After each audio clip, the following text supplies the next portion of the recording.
VLOOKUP in Excel.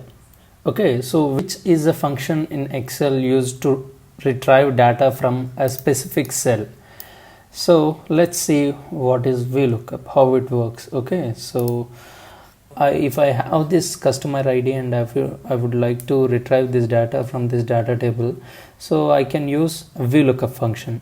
Give equal and then type it VLOOKUP.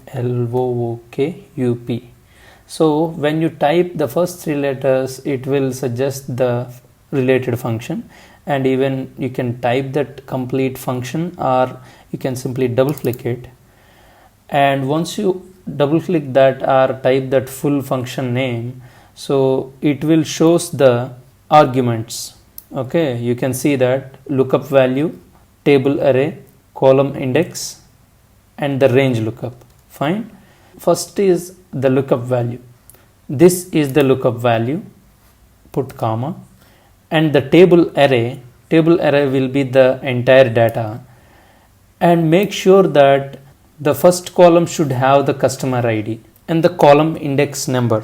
So the column index number, in the sense, if you have this customer ID and you want to retrieve the company name with respect to that customer ID, so the column number will be 2. As I mentioned, this is the first column number and this is the second column number.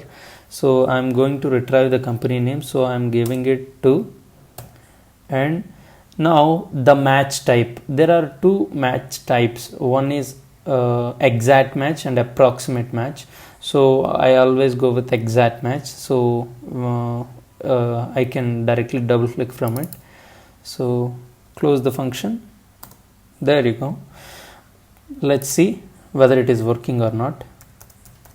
I have this customer ID. See, it is working. So this customer ID is this one, and let's do it one more time. The lookup value is going to be this one, and the range is this one. And now I want to retrieve this delivery status, so the column number would be 3 and the match type is exact. There you go, and you can change it. See, last one. So this is all about VLOOKUP function. Thanks for watching. If you like this video, please subscribe to our channel and click that bell icon so that you will get notified when we post a new video.